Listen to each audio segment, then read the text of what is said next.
Bon, là on va faire un tir sur renard. Il y a un peu de vent.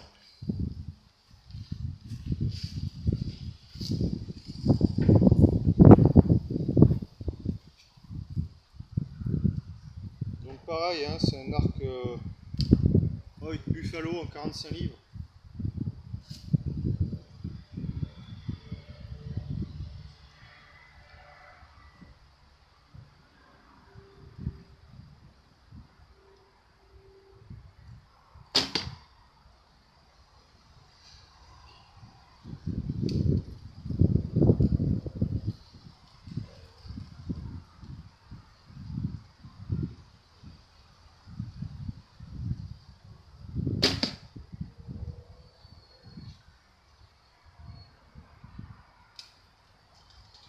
Je casse toujours ma position pour la reprendre à chaque fois. Pour pas être sur une position de tir d'avant, pour pas bénéficier du tir d'avant finalement, pour reprendre à zéro.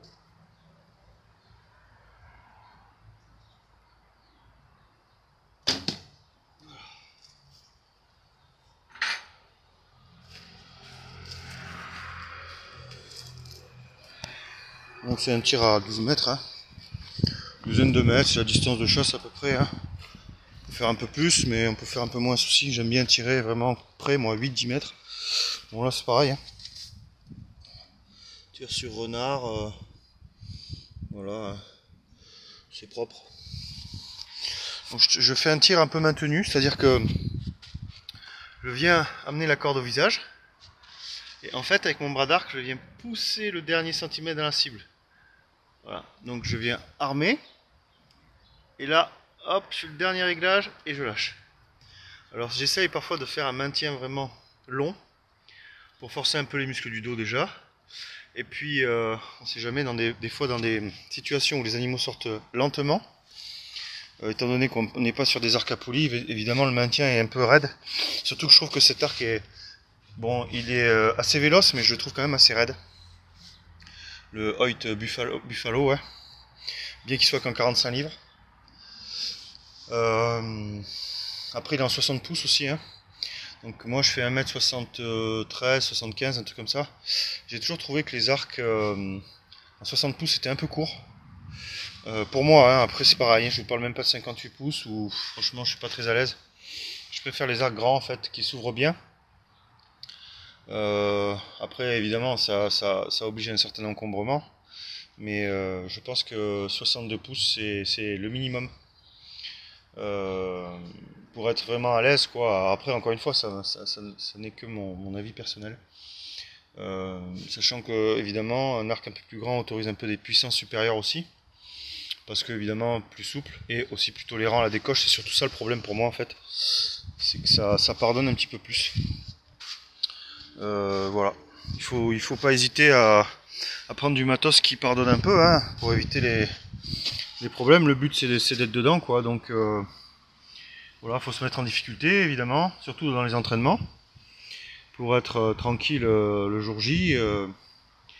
Éviter de faire du tir trop statique, tout le temps les mêmes distances, tout le temps les mêmes axes. Faut varier pas mal, et puis évidemment faut pas hésiter à faire de la billboard, hein. Tirer en extérieur sur je sais pas moi, des pignes, tout n'importe quoi, tout ce qu'on peut voir, des modes de terre. Faut essayer d'appréhender les distances et bien maîtriser aussi la parabole de sa flèche, parce que ça permet justement, bon là on a des sorties d'arc qui sont assez linéaires sur une dizaine de mètres, sachant qu'on a quand même 180 grammes en tête, ça plonge assez vite, donc entre 15 et 20 mètres on a vite fait de passer sous un coffre. Vaut mieux passer en dessous que être pas bien dedans, mais il faut quand même, voilà. Après il y a un avantage à ça, moi je trouve, hein.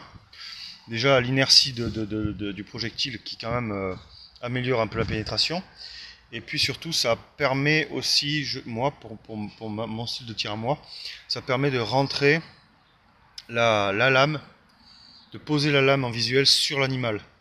Moi j'aime bien avoir une trajectoire, j'aime pas contre-viser, j'aime bien poser ma flèche sur l'animal et que quand je lâche elle aille sur ce point là, et non pas contre-viser avec une visée légèrement plus haute ou légèrement plus basse. Voilà, j'aime avoir en visuel ma flèche posée dans l'animal déjà. Voilà. Bon, allez, bonne flèche à tous, salut.